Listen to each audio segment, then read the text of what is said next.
Good evening. I'd like to call to order the City Council meeting for the City of Highland Park, Illinois. It's November 25th, 2024. Will the clerk please call the roll? Councilmember Bruckman. Here. Councilmember Ross. Here. Councilmember Tapia. Present. Councilmember Lidwar. Here. Councilmember Stone. Here. Councilmember Bloomberg. Here. Mayor Rotering. Here, we have a quorum. Everyone please rise for the Pledge of Allegiance. I pledge allegiance to the flag of the United States of America and to the republic for which it stands, one nation, under God, indivisible, with liberty and justice for all. May I have a motion to approve the minutes of the rescheduled City Council meeting held November 18th, 2024 as amended? So moved. Second. All those in favor say aye. Aye. Thank you. May I have a motion to approve the warrant list? So moved. Second. Any comments or questions on the warrant list? Any from the public? Hearing none, will the clerk please call that vote? Councilmember Bruckman. Aye. Councilmember Ross. Aye. Councilmember Tapia. Aye. Councilmember Lidwar. Aye. Councilmember Stone. Aye. Councilmember Bloomberg. Aye. Mayor Rotering. Aye, 7 ayes, no nays, and the warrant list is approved. We'll now continue with the report of the mayor. As the Thanksgiving holiday approaches, gratitude for our family and friends and neighbors is top of mind. At this, the start of the holiday season, please join us in taking time to remember the more than 100 people who continue to be held hostage in Gaza. We call and continue to call for their safe return and share our love and support for their loved ones in Highland Park and around the world.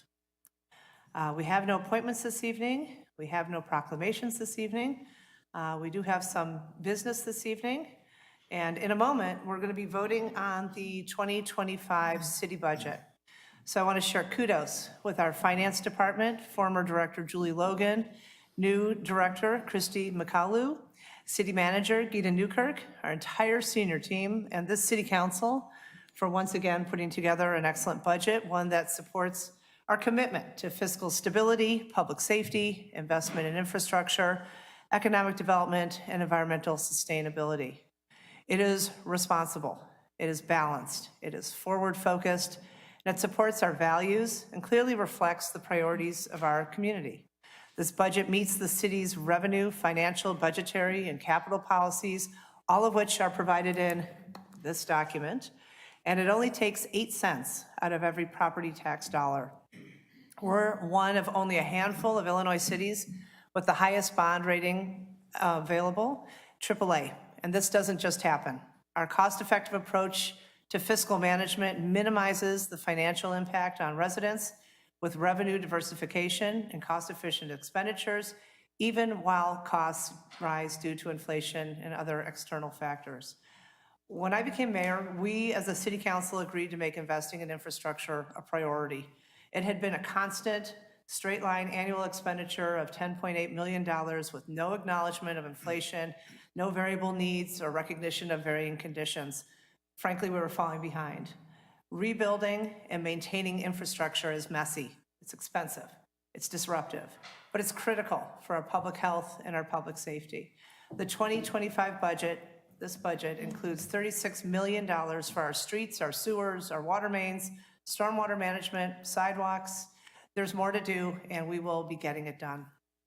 Public safety is a critical component of municipal government, and we're fortunate to be protected and cared for by the absolute best. In 2024, our first responders answered over 26,000 calls. 26,000 calls. It's like everybody who had a phone called for help from our police or fire department at one point or another this year. So to our chiefs in the back, I want to say thank you. Great work that you and your teams have done, and it's so appreciated. Economic development is a priority, and we have and will continue to invest prudently in our local economy. We are seeing the fruits of those efforts with 93.1% occupancy in our retail space and correlating increases in sales tax dollars per square foot. And as we sit here in late November on a day that pretty much nearly hit the 50s, we continue to look at city operations and investments with a sustainability lens. We're making progress, but we have a handful of goals not yet met that we will continue to work on as our future and the futures of our children depend on it. So I urge anyone interested in city policy and decision-making, take a minute and read this 2025 budget. It will be online, and it reflects our values as a community. It's balanced and it's transparent. Our costs line up clearly with our revenues, and I have to say, it is a fun read. It really is. So thank you to everybody who put it together. Really appreciate it. That is it for the report of the mayor. The next item is business from the council. The city has 18 advisory groups, boards, and commissions composed of well over 100 dedicated volunteers. And over the past few weeks, we've welcomed the chairs of these groups to provide reports on their work. Tonight, I'd like to welcome Zoning Board of Appeals Chair Jamie E. Bay to the podium. Come on up. Thanks. First time I've stood in this position. I'm in your Thank you. seat. Good evening, everyone, Mayor, Council. As you said, I'm Jamie Bay. I'm the current chair of the Zoning Board of Appeals. I am in the 7th year of service to the Zoning Board of Appeals. Seems like just yesterday I joined the board, but I'm actually finishing my first year of the term as a 2-year term as the chairperson, which will conclude at the end of my tenure on the zoning board at the end of 2026. When I first started on the zoning board, Carl Burhop, who I know still works with the city, was the staff liaison. Thought Carl did and does an excellent job. Thought he'd be virtually impossible to replace, but Patrick Hoffman, who is the current zoning board liaison, is pretty darn close to Carl. He's getting there. The end of this year, we will be losing 2 members, one of whom is here tonight, Kevin Culliter, who's also a former chair, and Ken Beck. So I guess you guys are going to have to find 2 replacements for the board at the end of the year. Having said that, I've been given some information by staff, which I'd like to share with the board, with the council at this point. Zoning Board of Appeals is established by Chapter 33 of the City Code to hear and decide applications for variations from the regulations and restrictions contained in the zoning ordinance in harmony with its general purpose and intent, only in specific instances set forth in Article 12 of the zoning ordinance. Zoning Board of Appeals, ZBA, considers and decides requests for variations from the requirements of Chapter 150, the city's zoning code. The board is also authorized to consider and decide variations from the city's tree preservation code, Chapter 94, and fence code, Chapter 173, and makes recommendations or decides special exceptions as authorized by Section 150.1602, and decides appeals concerning determinations of the zoning administrator. The board is authorized to consider and decide 14 types of variations for which it holds public hearings and makes final decisions. And the ZBA also develops findings of facts for recommendations to the City Council on any matters referred to it by the City Council. There are a few brief highlights, responsibilities, and major projects that are underway or planned. 2024, ZBA thus far has conducted 12 public hearings, meetings with an additional 1 scheduled in December, related to 25 applications for relief involving 12 zoning setbacks/yard requirements, 4 fence height, 3 floor area ratio, 3 subdivision building lines, 2 heritage tree removal requests, which are often our favorite, and 2 compare referrals, 2 steep slope zone cases, and 1 rear yard coverage. On September 5th, 2024, ZBA completed legal and procedural training, ensuring that members are knowledgeable of the Open Meeting Act, Robert's rules, and state laws and local codes and regulations related to considerations within its jurisdiction. ZBA continues to monitor variation requests and make recommendations for zoning text amendments as appropriate to facilitate the reasonable use of private property. That's all I have in this report, but I'm happy to entertain any questions or comments. Wonderful, thank you. Any questions or comments? No? I'll just comment that as the liaison to ZBA, thank you for your service. This is the first time I've been on council that the ZBA chair has given a report, I think. Anyway, you very ably lead the commission, and I think all the commissioners bring fairness and, great intentions to the work. We strive to let everyone have their day in front of the board, sometimes even people who tend to expound a little bit more than perhaps we would like, but I don't think anybody's left any of our meetings thinking that we didn't give them a chance to say what they wanted to say. So I agree.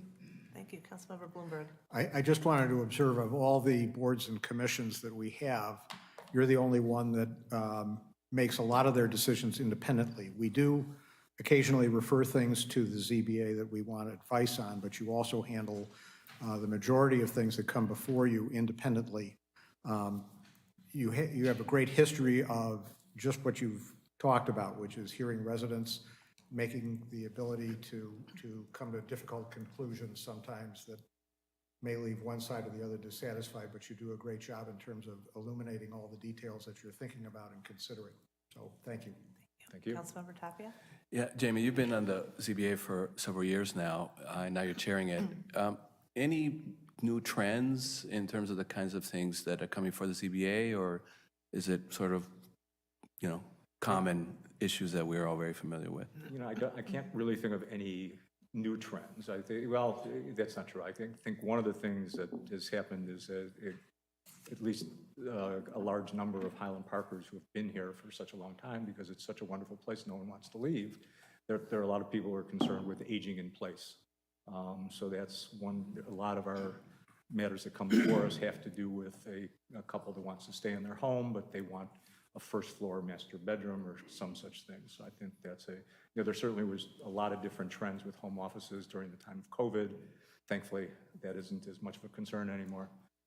And those were kind of challenging to deal with. But those are the only things I can think of right off the bat.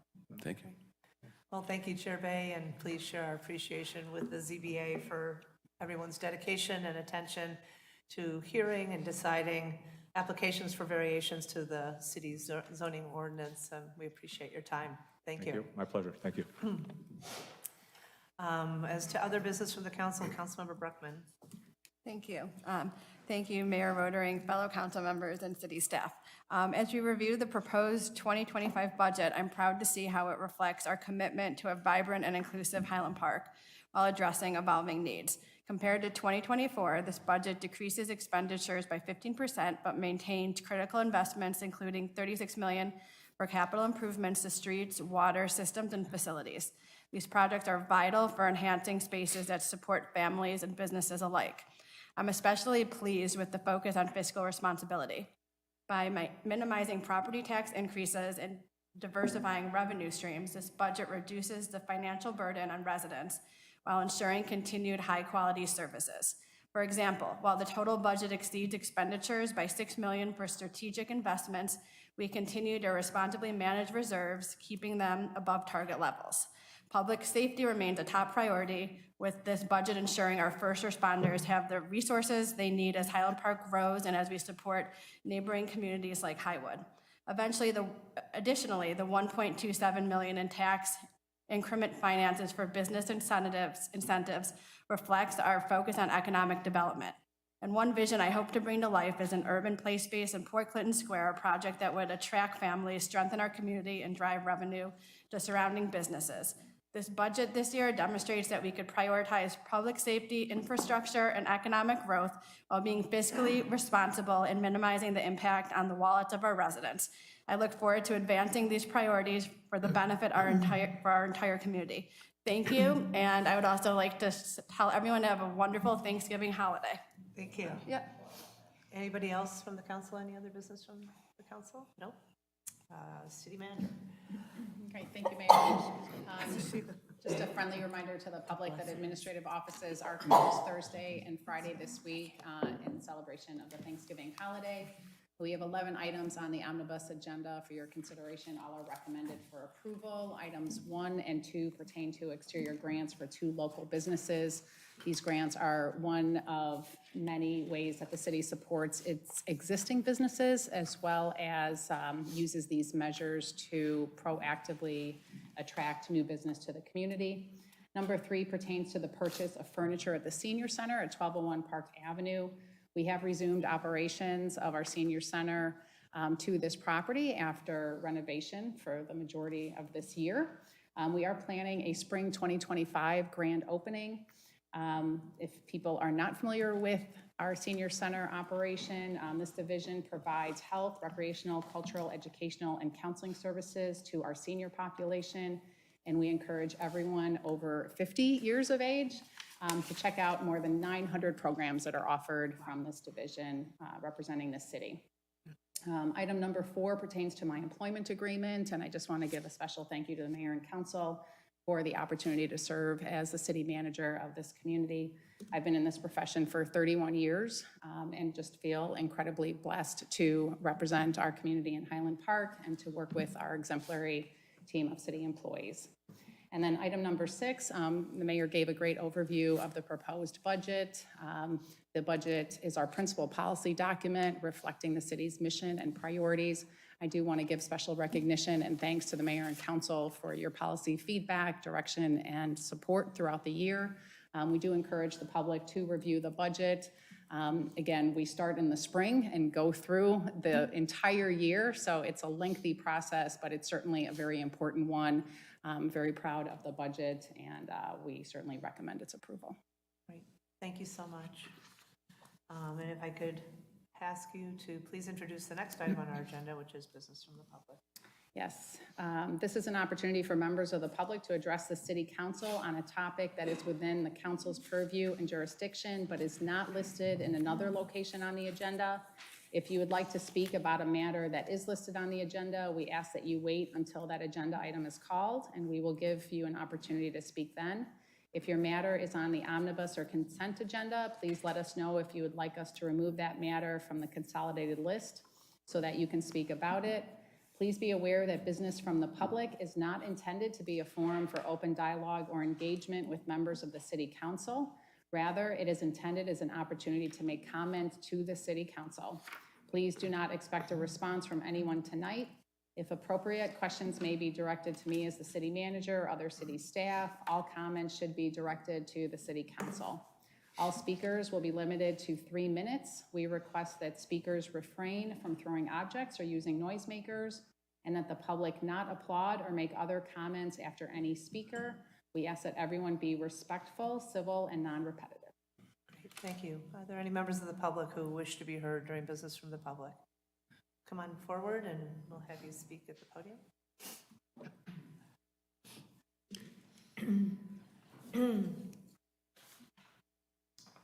Thank you, Mayor and City Council. My name is Warren Hendrickson. I live at 997 Bob Olink Road in Highland Park.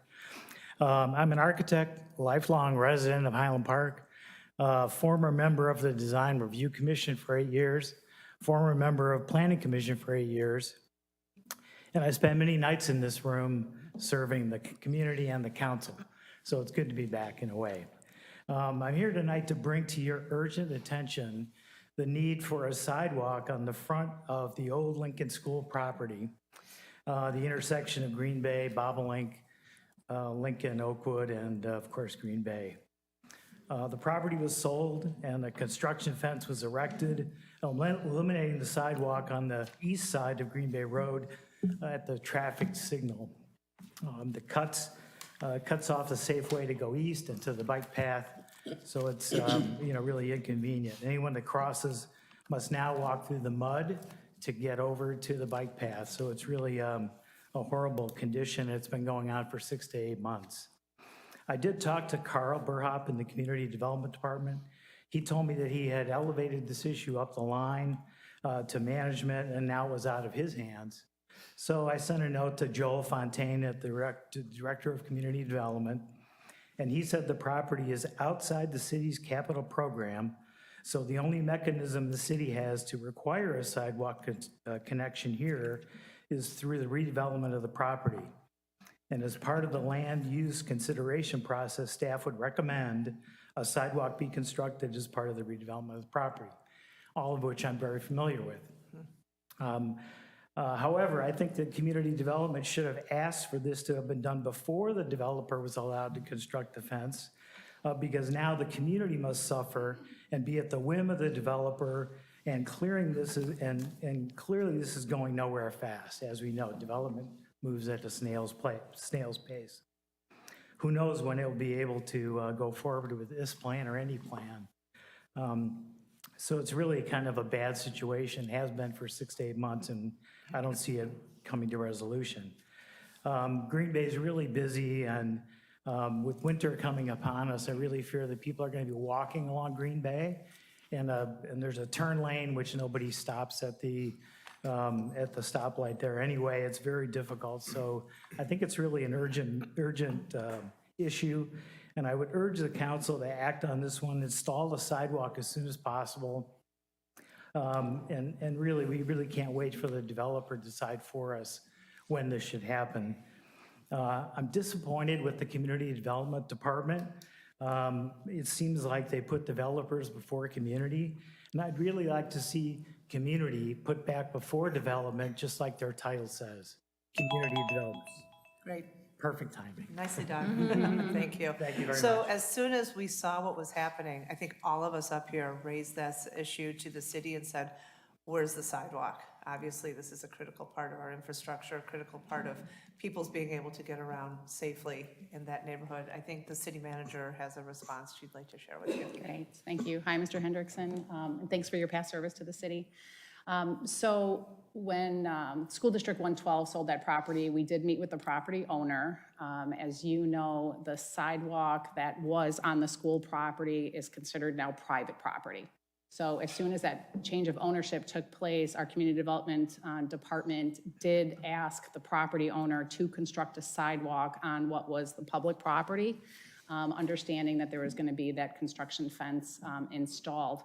We had no ability to require them to do that because it just wasn't, there wasn't a means to require them as part of that. We did take a look and worked with them for a temporary sidewalk, but it was really cost prohibitive for them to do that. And again, what they had indicated is that they were interested in moving forward with redevelopment of the property. So as we know, the school has been demolished. Our staff has met with the owner and their team. They are planning to bring forward a redevelopment plan in short order, so to go through that planning process this winter with the anticipated construction to take place next year. A sidewalk is certainly going to be a condition of that development. If it does not move forward as anticipated, we've already coordinated with our Public Works Department, and our plan is for the city to construct a sidewalk.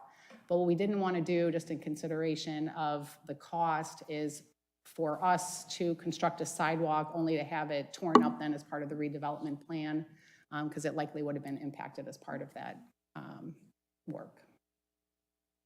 Thank you for your consideration. As an architect, I do understand temporary construction, and 65 feet of sidewalk or whatever that would be is really not that much money compared to the safety of people on that very busy street. So I'll be paying attention. Thank you very much. So will we. Thank you. Thank you. Appreciate it. Thank you. Any other members of the public wishing to be heard before we continue on with our scheduled business?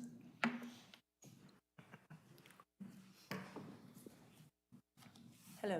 Hi, Kevin Collifer.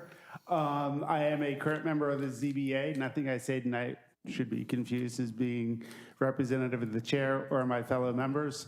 I'm here tonight to remind you that as you address the Campari rule this evening and in the future, that there are options for the referral to the ZBA to either be permanent or to be a recommendation back to City Council. What I ask of you is that if it comes back to City Council, that a variance granted by the ZBA, the PDC, or City Council meets the same standard. And that means that if City Council is granting a variance, you go through the requirements for a variance and you demonstrate to your constituents that that variance standard has been met. The second thing I would like to address this evening is the process in which the city forester is brought into the loop when the city staff is proposing a sidewalk down University Avenue or widening Green Bay Road. In both cases, there were outside foresters who made a report to city staff, but it was never publicly reviewed by the city forester. It may have been reviewed, but there was no discussion of whether or not there were heritage trees that would have been affected. And if there was one heritage tree among the 100 and some on Green Bay Road, that decision would have gone to the ZBA, which has authority over heritage trees. I'm suggesting that the loop needs to be made such that the ZBA is brought into the process earlier and not after City Council makes its recommendation. Thank you. Thank you. Any other members of the public wishing to be heard? Okay, we'll continue on then with scheduled business.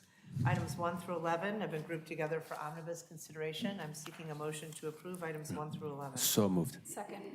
Any comments or questions on items 1 through 11? Any? Do you have a comment or a question on number 4? Yeah, I'd like to say something. Okay, then that would be my next part, which was any comments or questions from the public. So we will pull item 4, that's fine. So I am now seeking a motion to approve items 1 through 3, 5 through 11. So moved. Second. Any comments or questions on items 1 through 3 or 5 through 11? Hearing none, will the clerk please call the vote? Councilmember Brockman. Aye. Councilmember Ross. Aye. Councilmember Tapia. Aye. Councilmember Littlewer. Aye. Councilmember Stone. Aye. Councilmember Bloomberg. Aye. Mayor Rotering. Aye, 7 ayes, no nays. Items 1 through 3, 5 through 11 have been approved. Item 4 is a resolution approving a third amendment to the city manager employment agreement and approving a one-time bonus payment to the city manager. I am seeking a motion to approve this, and then I will ask for comments. Move to approve. Second. Any comments from the council? I am about to get to you, and now I will ask any comments from the public. That sounds like you. Step forward, please.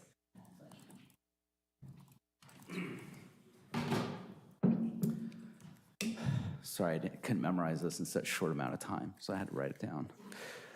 Levi Kane. Good evening, Highland Park. Let's take a moment to thank Mayor Nancy Rotering and her circus of clowns for giving us so much to talk about. Honestly, they make running a city look harder than Tony Bloomberg trying to sue a dental hygienist. Nancy Pants, the face of Highland Park, and I do mean just the face. Nancy, you're great at smiling and cutting ribbons, but when it comes to actual leadership, you're about as effective as a solar panel in the shade. You love to fight for appearance, but the second real work needs to be done, you're already planning your next photo op. You spend so much time at the Ravinia Music Festival, I'm starting to wonder if they have your name engraved on the seat. And Kim Stone, you've got that Got Science sticker proudly slapped on your laptop like you're Highland Park's resident environmental savior. Kim, I hate to break it to you, but everyone in Highland Park is a champion for the environment. That sticker is about as unique as a Hummer on the North Shore with a reusable bag in the trunk. Honestly, the only science you seem to practice is the science of making budgets disappear. Your environmental efforts are the equivalent of rearranging deck chairs on the Titanic and patting yourself on the back for it. Tony Bloomberg, our very own dental malpractice ambulance chaser. Tony, I didn't even know chasing ambulances for motor lawsuits was a thing until I met you. I mean, how does that even work? Do you sprint after them with a bag of fluoride? You're the guy who calls a chipped tooth a career opportunity. In city meetings, your contributions are so sparse and irrelevant, I was starting to think that you were just Nancy's cardboard cutout. And Barissa Bruckman over here, the fresh face on the council. Barissa's campaign slogan for the spring is Barissa means business. The irony is so thick you could cut it with one of Tony's dental tools. You're a human resources specialist. HR doesn't mean business, it kills business. Your idea of business is making sure everyone has a safe space and a 2-hour seminar in conflict resolution. If Barissa means business, then Tony means subtlety. Finally, Geeta Newkirk, the wizard behind the curtain. Or maybe just the person fumbling with the curtain rod. Geeta, your legacy is simple. Past due, over budget, and at everyone's dismay. You've got a unique skill set. It's like you look deliberately at deadlines and think, what if we just didn't? Your projects come with more delays than a suburban metro train, but at least the train eventually gets to where it's going. You, not so much. Your job is city management, but the only thing you manage to do is make people wish they lived somewhere else. Ladies and gentlemen, let's give them all a big round of applause, not for their leadership, no, but for being the gift that keeps on giving stand-up comedy to Highland Park. A raise for Sideshow Bob? Why would the circus do anything else? Oh, by the way, how's the Mordini family doing, Geeta? How are they? Yeah, I hope you're investing this outrageous salary of yours the best way possible, because in a few years, when we replace Nancy, we're shipping you back to the distant land of Arlington Heights. Good night. Toodles. Any other comments from the public on item 4? Hearing none, will the clerk please call the vote? Councilmember Brockman. Aye. Councilmember Ross. Aye. Councilmember Tapia. Aye. Councilmember Littlewer. Aye. Councilmember Stone. Councilmember Bloomberg. Aye. Mayor Rotering. Aye, 7 ayes, no nays. Item 4 is approved unanimously. Mayor? Yeah. You know, I have to say something here. Of course, Levi, you have the right to say anything you want in the way that you want to say it, but I need you to consider the damaging impact you have on the climate and culture of our city. There are many constructive ways for you to make your points and bring forth your research and ideas, but calling people names and making fun of them in deprecatory ways and simply demeaning people casts a pall here at a time when there's so much of it all around us. So if you care about the city, as you say you do, and I believe that you do, I would invite you to consider showing respect to your fellow residents as you make the points that you feel you need to make. Thanks, Councilmember Tapia. Continuing on with our other business, item 12 is a public hearing related to providing for the levy of taxes for the city of Highland Park, a home rule municipality, County of Lake, State of Illinois, for tax year 2024 and collected in fiscal year 2025. Pursuant to Chapter 65 of the Illinois Compiled Statutes and Chapter 31 of the Highland Park Code, I hereby call to order the public hearing on the proposed tax year 2024 property tax levy. Pursuant to statute and ordinance, notice of this public hearing was published November 14th, 2024 in the Highland Park News. Will the clerk please call the roll? Councilmember Brockman. Here. Councilmember Ross. Here. Councilmember Tapia. Here. Councilmember Littlewer. Here. Councilmember Stone. Here. Councilmember Bloomberg. Here. Mayor Rotering. Here, we have a quorum, and I declare that the public hearing on the proposed tax year 2024 property tax levy is open. I will now turn the public hearing over to Finance Director Christy McCallum for opening comments on the proposed levy. All right, thank you, Mayor. Good evening, Mayor and City Council members. Thank you for letting me present the public hearing for the proposed 2024 tax levy. At the last council meeting, November 18th, we presented a public hearing for the 2025 proposed budget, which included the information about the tax levy that I will go over tonight. Just to note that all of the budget presentations throughout the year, the public hearings that we have, and the proposed budget are all available on the city's website. Okay. The city and library portions of a resident's tax bill are currently 7.6 cents and 2.4 cents respectively, per dollar, respectively. The largest portion of the city's 7.6 cents pays for public safety expenditures. According to the Truth in Taxation Law, a municipality is required to hold a public hearing when the proposed tax levy is greater than 5% higher than the prior year's extended levy. The proposed combined city and library 2024 levy is 8.1% higher than the 2023 combined tax extension. This levy includes a city levy of $18.3 million, which is 7.9% higher than the 2023 tax extension, and a library levy of $5.8 million, which is 8.9% higher than the 2023 tax extension. The tax levy includes $21 million for the combined city and library aggregate levy, which is 4.4% higher than the 2023 tax extension. And it also includes $3.2 million for the combined city and library debt levy, which is 41.5% higher than the 2023 tax extension. This increase is driven heavily by the debt levy, and it has to do with the timing of our debt payments and previously issued debt, as well as some new debt that the city is expected to issue in 2025. The tax levy results in a total combined increase of approximately $125 to a city taxpayer based on the average of a $500,000 equalized assessed value for the taxpayer's property. The next steps are the City Council will consider the 2024 tax levy on December 16th. And that concludes the presentation for the tax levy public hearing. And I am welcome to answer any questions you guys may have. I just have a quick one, and that is to confirm that our portion of the entire tax bill is 8 cents on the dollar, or is it even less? Yes, 7.6 cents rounded to 8. Okay, terrific, great. Any questions or comments from the city council? No? Any comments or questions from the audience? I will Great now- read, to your Whoops. point earlier, great read. Thank you. I will now entertain a motion to close this public hearing.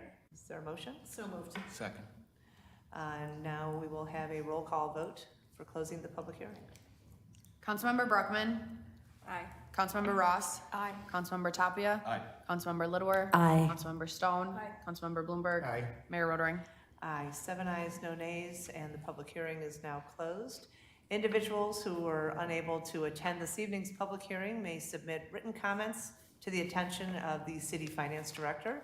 The city council will consider an ordinance adopting the proposed tax year 2024 property tax levy and related items at our next meeting, which is December 16th, 2024. So thank you very much, finance director, appreciate that. Our next item, item 13, is referral of a variation request to the Zoning Board of Appeals. Joel Fontaine, our Director of Community Development, will be providing a presentation. Thank you, Mayor.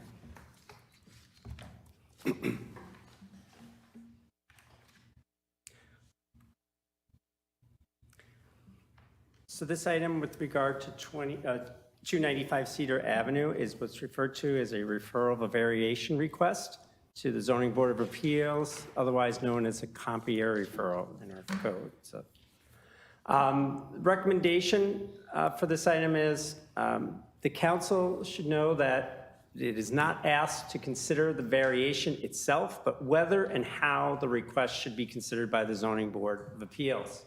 Specifically, whether a unique situation exists that warrants review under the variation standards in the zoning code, and thus referral to the ZBA for a recommendation or final action, whichever the council deems appropriate.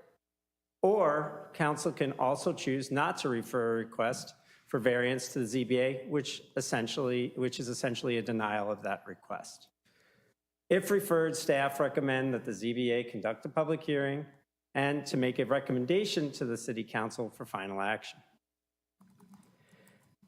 A little bit of an overview of the compier rule. The zoning code identifies 14 types of variances that the council has empowered it with to consider and to grant variances based on the standards put forth in the zoning code. Relief from a legal lot of record is not specifically authorized in those 14. In Article 12 of the zoning code, the ZBA may recommend or grant other variances providing hearings therefore and as authorized by the city council. In Article 11, you see that the ZBA may hold public hearings and make final decisions or make findings of fact and recommendations to the city council as directed by council and on any matters referred to it by the city council. So this just gives you some of the underpinnings of the compier referral rule. Okay, so the property in question is 295 Cedar Avenue, as shown here, highlighted in yellow and depicted there. Here's a picture of it from 2018. And so a little background. The applicant is Lindar 1 LLC. The request is that for 295 Cedar Avenue be considered a legal lot of record. The zoning district is R4 with a minimum lot size requirement of 20,000 square feet, and the subject property is 8,409 square feet. In November of 2008, the owners of 1098 Linden and the property abutting 295 Cedar to the north received a determination from the Department of Community Development that 295 Cedar is not a legal lot of record. Lindar LLC purchased the property in 2007 and demolished the single-family home prior to the determination in 2008. The applicant contends that the LLC is a separate entity and therefore constitutes separate ownership, therefore qualifying as a legal lot of record. Staff respectfully disagree and are of the opinion that, one, the owners of 1098 Linden are the indirect owners of 295 Cedar, and Two, that the LLCs cannot be used to circumnavigate the city's legal lot of record requirements. So if the lot at 1098 Linden were consolidated with 295 Cedar, it would create a lot that conforms with the minimum lot area of the R4 zoning district, the zoning district that this lot is within. The applicant requests referral of a variation from sections 150, 104A, 150, 402, and 15710A to allow the subject property at 295 Cedar Avenue to be used as an independent and distinct zoning lot and legal lot of record. So 295 Cedar, the lot itself, here's a depiction on the right, and it is color-coded. The orange shows the width of the lot, and it is compliant. The land area of the lot in total is not compliant at 8,409 square feet versus the 20,000 square foot requirement. The buildable area is the area within a lot that conforms with all of the setbacks that you can actually construct something in, and that's depicted in green. And that area is 1,819 square feet. The neighborhood context. Staff looked at the overall neighborhood and divided it up into these three areas. So Linden Avenue in green, the average lot area is 17,183 square feet, with the smallest lot at about just over 11,000 square feet. Cedar Avenue in orange, which excluding the subject property, has an average of 15,023 square feet. Smallest lot being 10,219. Point of reference, 295 Cedar is 8,409 square feet. That's the subject property. On Lincoln Avenue South, the average is 15,906, and the smallest lot being one lot at 8,367 square feet, and that's depicted here in blue. In terms of a recommendation, as we said at the outset, the council has a choice of three things. You could refer the item to the Zoning Board of Appeals for a recommendation or for final action, or the council can also decide not to refer this request for variance, which is essentially denying the request. If you do refer it, staff recommend that the ZBA conduct a public hearing and to make a recommendation to City Council for final action. It's the end of my presentation, Mayor. Thank you so much. You're welcome. Any questions from the council? And I'll just, again, reiterate, this is not for us to consider the variation itself, just the disposition of the request. Yeah, I want to speak to the recommendation. There's two parts to it. One, to refer it to the ZBA, and then there's a second part there to then come back to the City Council.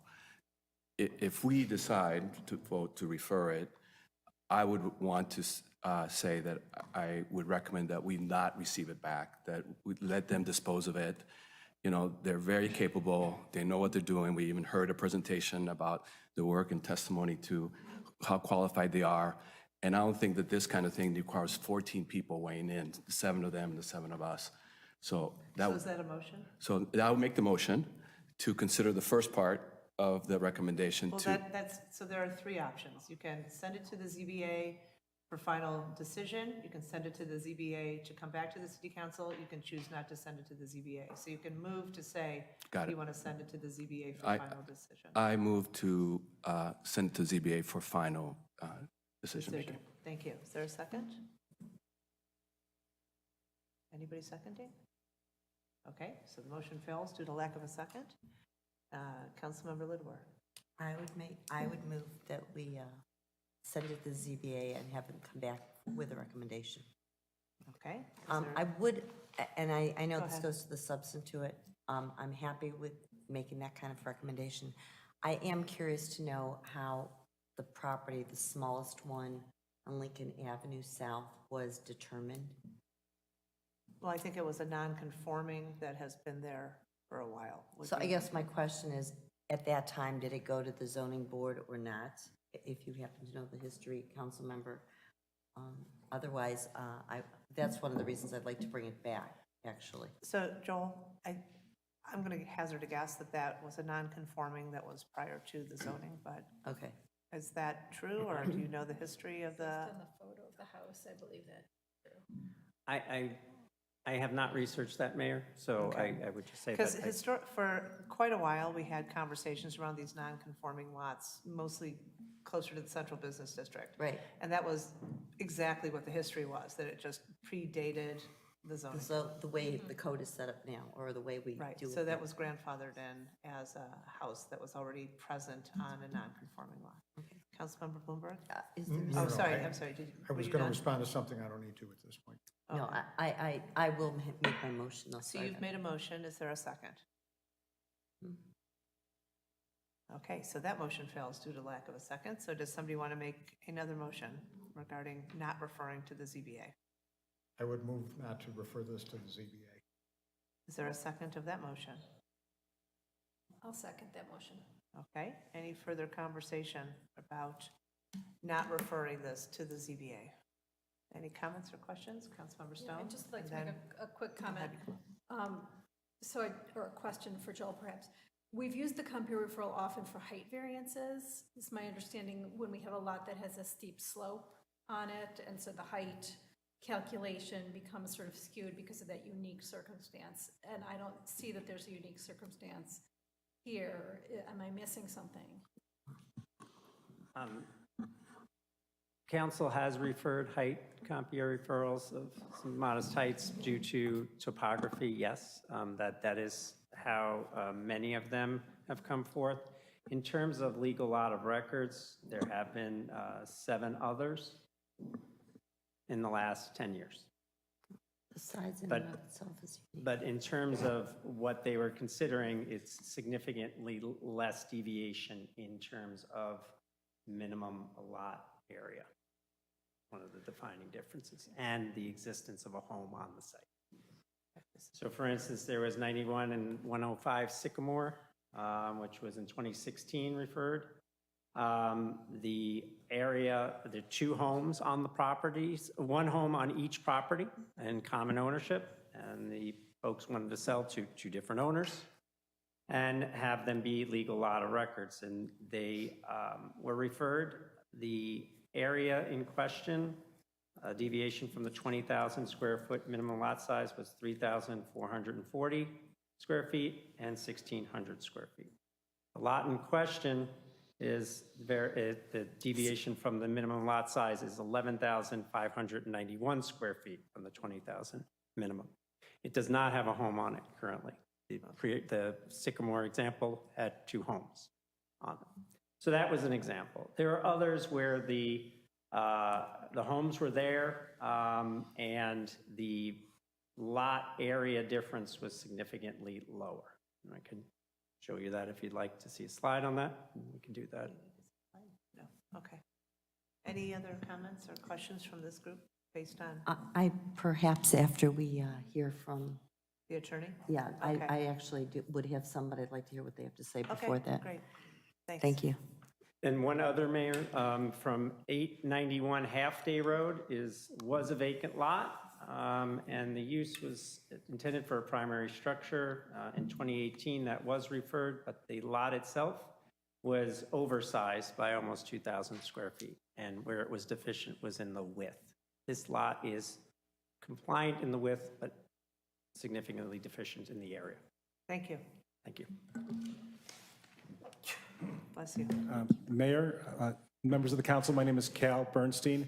I'm the attorney for the applicant tonight, Lindor 1 LLC.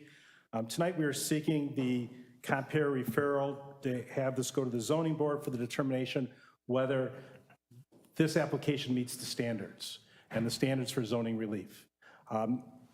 As staff pointed out in their staff report, 90% of the homes within this area are undersized, that 90% are legal non-conforming. This is not the only lot that you're basically having a situation where you're creating a lot that is unlike any other home on Cedar, on Lincoln, or on Linden. All these properties, again, as pointed out in the survey, 90% of those homes are undersized.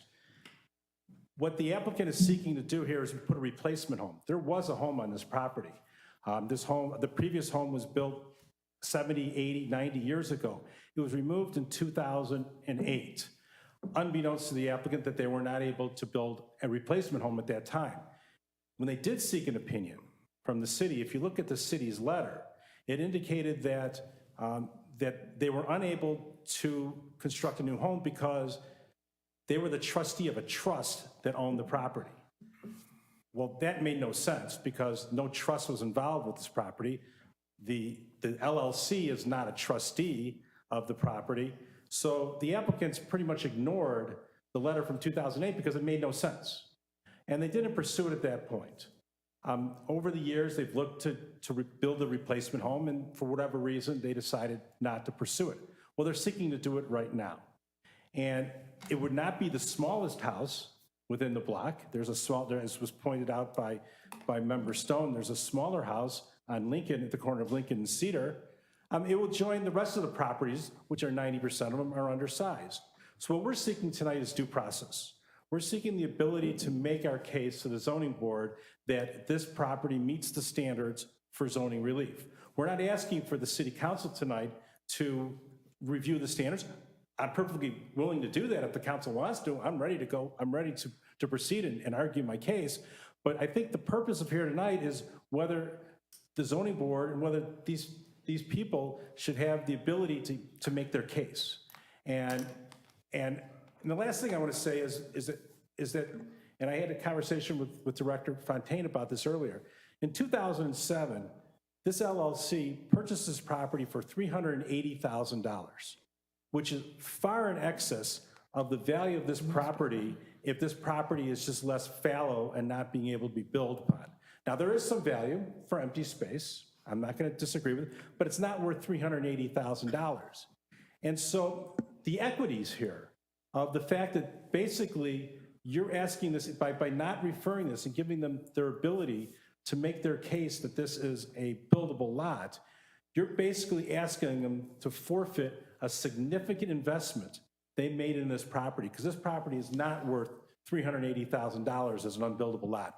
And so I'm not going to argue the case on why I believe it meets the standards, but I think as a matter of fairness and the fact that they have $380,000 invested in this property, that they should be allowed to at least make their argument. Thank you. Any comments or questions for Mr. Bernstein? So not for Mr. Bernstein, Oh, okay. for our motion. Sorry. So I think, Thank thank you. you. Okay. So my only comment is to my fellow council members that I think that, like with PDC, like with ZBA, I think the merits of this case should be at least looked at. And I would like to see us not deny that ability of this petitioner. Thank you. Councilmember Brookman? And that was actually very helpful, Mr. Bernstein, thank you. And I also believe that it should at least be looked at with zoning first. Why didn't they Thank you. second it? Any other comments or questions? So we do have a motion on the table. We'll take the vote of that motion and see where the results lead us. If the clerk could please call the vote. And again, this is a motion to, Remind that this is a motion not to send it to the ZBA, correct. which would mean that the property owner would not be able to build on this lot. Our zoning code would be strictly interpreted. Correct. Okay.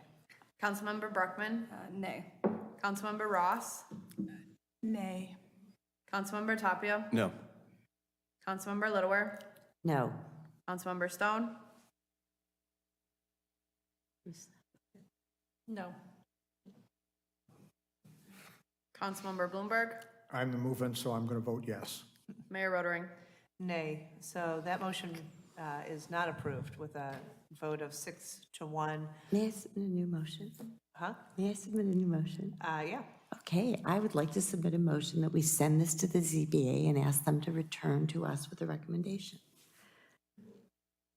Okay. Is there a second? Second. Thank you. Okay. Any further discussion regarding that motion? Hearing none, will the clerk please call the vote? Councilmember Brookman? Aye. Councilmember Ross? Aye. Councilmember Tapia? No. Councilmember Littlewer? Aye. Councilmember Stone? No. Councilmember Bloomberg? I'm not the move-in this time, so I vote aye. Mayor Rotering? Nay. I think it should go for final decision. But regardless, that has passed 4-3, so it will go to the ZBA and return to the city council for final decision. Thank you. I just want to add a comment concerning, you can go, that's fine, this isn't about you. Thanks. Item 4, again, thank you, Councilmember Tapia, for your comments. I just want to say thank you, City Manager Gita Newkirk, for the incredible job that you do. I believe I speak for this council in stating how greatly we value our partnership with you and appreciate your service on behalf of our community. You are an unbelievable public servant, and we value you greatly, and I'm sorry that that happened, but I'm delighted that it went through unanimously, and looking forward to many more years of working with you together. I see Councilmember Ross would like to add something. I would, and I wish I had written this out, but I wanted to thank Councilman Tapia for speaking up about respect and civility toward council members and toward staff, and certainly in the council chambers. You know, I thought it was important to do, and I wanted to add my voice to it and also point out that there are students in the chambers, there are students who watch our meetings for civic classes, and I'd like to, that, you know, that for public comment and certainly our behavior, but everyone's behavior to set a good example for them. Thank you. Thank you. Councilmember Stone? Well said, I just want to second that. Thank you to Councilmember Tapia for speaking up, and I don't think calling us names Week after week. Yeah, week after week it's just not civil behavior. It's not appropriate behavior here or anywhere else. We need to be speaking to each other as human beings, as we are all humans, and we are all doing our best to try and do things right for the city of Highland Park. Absolutely. Anybody else? No? Okay, with that, I'm seeking a motion to adjourn. So moved. Second. All those in favor say aye. Aye. We are adjourned. Thank you.